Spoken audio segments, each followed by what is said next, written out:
Me të drejtë mund të pyesim pse përmbytet Shqipëria, pse përmbytet vendi jon. A është kjo me të vërtetë një dënim prej Zotit lartësuar, apo ka faj edhe njeriu në këtë mes? Sepse është shumë e thjeshtë ndonjëherë t'i kalojmë çështjet, t'ia delegojmë Zotit.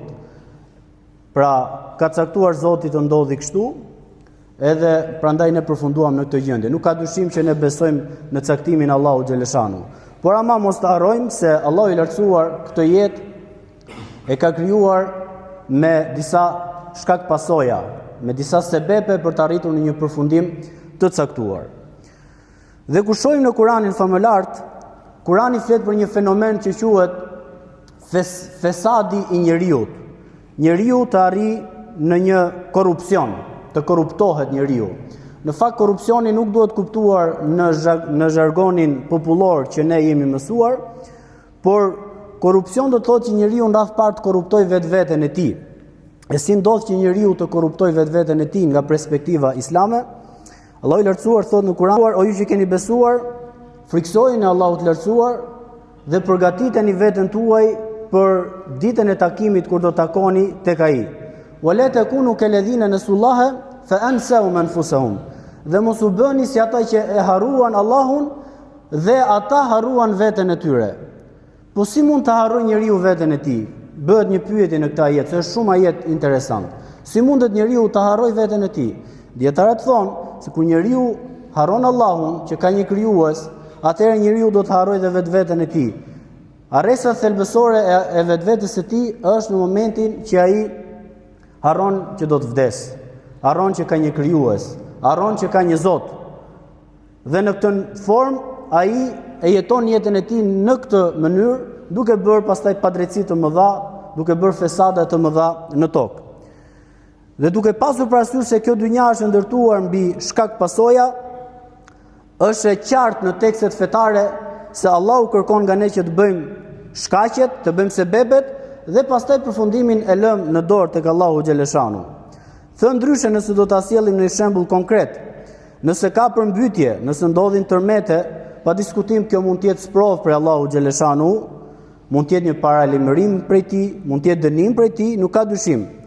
Por ama nëse njeriu nuk ka marrë masat e duhura për të mbrojtur nga këto fenomene natyrore, atëherë automatikisht njeriu ka bërë zullum me duart e veta në tokë. Sepse Allahu thot në Kuranin famëlart, në surën Rum 41, "Dhahara al-fasad fil barri wal bahri bima kasabat aydin nas." Do të shikoni se për shkak të veprave të njerëzve ka për të shfaqur në tokë e keqja. Do të shfaqen bela, skamje, katastrofa, humbje e bereqetit e të tjera me radhë gjëra të kësaj natyre. Pra thënë ndryshe, nëse Allahu i lartësuar dërgon një tërmet që mund të jetë për masave që nuk mund ta mendojmë, atëherë kjo patjetër është një caktim i Zotit të lartësuar, shkatrohen ndërtesat, vdesin njerëz, Allahu na fal, urtësitë e tij di vetëm ai. Por ama nëse bie një tërmet mesatar, edhe në një zonë të caktuar, një ndërtesë shembet dhe një tjetër nuk shembet, sepse njëri ka bërë sebepet minimale që i takon njeriu për të bërë sebepet, dhe tjetri ka neglizhuar, ke betoni, ke hekuri e të tjerë me radhë, kjo nuk është dënim prej Zotit. Këtë dënim e ka kërkuar njeriu me duart e tij, sepse ka bërë korrupsion. Po ashtu mund të themi se nëse përmbytet vendi, që ne dim që çdo vit do të bjerë shi, çdo dimër ka ato vështirësitë e veta. Nëse supozojmë bie një shi jashtë për masave parashikuese që mund parashikohet për të marrë masat ne si njerëz, kjo është diçka e pranueshme. I dorëzohemi vullnetit të Allahut të lartësuar. Nëse të mbushen lumet nga ky shkak, eyvallah, e pranojmë. Ama nëse ne si njerëz kemi bërë padrejtësi duke gërmuar lumet me pa kriter, duke prerë pemët në përmale, të cilat janë gjëja thelbësore për të mbajtur ujin e kodrinave dhe maleve që mos të rrjedhin poshtë nëpër qytete, këtu ne kemi bërë me duart tona fesadin, shkatrimin. Dhe ky shkatrim dhe kjo përmbytje më pas nuk është si shkak i dënimit Allahut lartësuar që mundet neve ta adresojmë, por është si shkak i bëmave të duarve tona si njerëz. Por ne si besimtar pa diskutim besojmë se Allahu i lartësuar sado që të bësh sebeb e ti, kur ai cakton për të bërë diçka, nuk merren për shkak sebebet. Në këtë e besojmë. Ne këtë themi amanna wa sadaqna, e besuam me sinqeritet dhe jemi besnik ndaj kësaj gjëje, sepse Allahu ka dhënë shembull në Kur'anin famëlar. Kështu tha dhe djali i Nuhut, kur e paralajmëroi babait i tij që do të përmbytet bota, tha do të futem, do të hypi në një mal të lartë. Por Allahu kur do, atje e çon detin edhe malin më të lartë e përmbyt. Kështu që ti mund të mos bësh asnjë sebeb.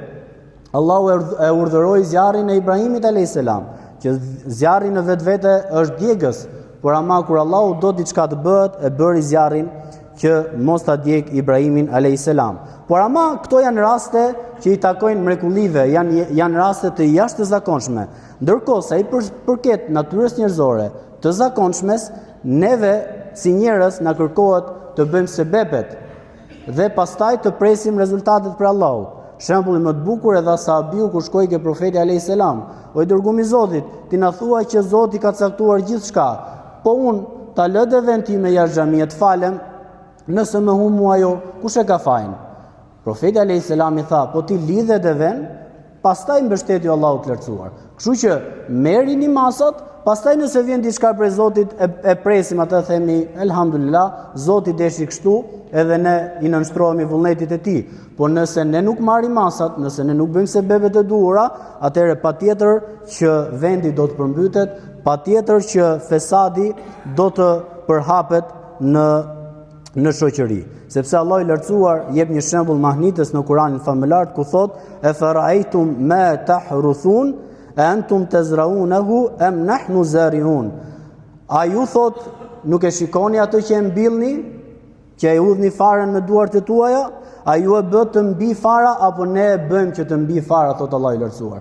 Allahu këtu po flet, ju e mbillni, do të thot ju i bët sebebet e juaja, ju e punu tokën, ju e ujitët tokën, ju e odhët faren, ju e pluguat, ju e frezuat e gjitha më radh, por në fund fare thot Allahu, nuk e bëni ju që të mbi fara, e bëjmë ne. Ama këtu prej nesh kërkohet sebebi.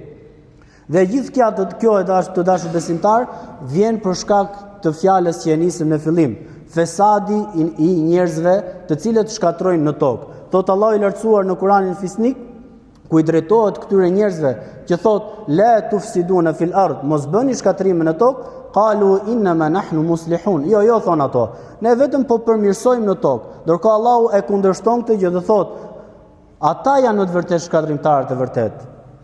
Ata janë ata cilët janë shkatrimtarët e vërtet. Që do thot, nëse do të shohësh në lagjet ku ne jetojmë, kur ti e shtron një rrugë dhe më pas mbasi shtron rrugën shkon në hap kanalizimet për shtruar tubat, pastaj mbas sa kohë shkon e hap përsëri kanalizimin për të shtruar kabullat e të tjera me radh, ti e ke bërë fesadin me durët e tuaja.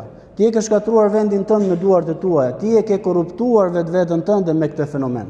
Prandaj Islami në këtë perspektivë e të rejtë vëmendjen. Njerëz, o besimtar, mos e shkatroni veten tuaj, mos harroni që keni për të takuar me Allahun xhaleshanu.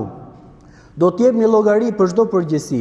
Përgjegjësia vjen në bazë të pozitës. Nëse dikush ka një pozitë, edhe në atë pozitë ai i vjen në dobi njerëzve, ai do të ketë sevap për gjithë njerëzit. Por nëse ai në pozitën e lartë që është, e shkatron vendin, bën korrupsion, nuk ndërton atje ku duhet, ndërton pa kriter, apo të kundërta e kësaj, dhe më pas si dëm i kësaj do të vuaj një qytet i tërë, do të vuaj një popull i tërë, do të largohen njerëzit nga shtëpiat, le ta dinë që këta njerëz kanë përgjegjësi para Allahut xhaleshanu dhe do të japin llogari. Ajo çfarë mbetet për në fund është lutim Allahun xhaleshanu ta lehtësoj gjendjen e vendit tonë, na japi njerëz të hajrit mbi kokat tona që i duan të mirën këtij vendi, i duan të mirën të ardhmen fëmijëve tanë, dhe lutim Allahun xhaleshanu që ta përmirësoj vendin tonë, ta largoj zullumin, ta largoj korrupsionin, ta largoj fatkeqësitë një herë e më parë. Amin, amin, amin. Walhamdulillahi rabbil alamin.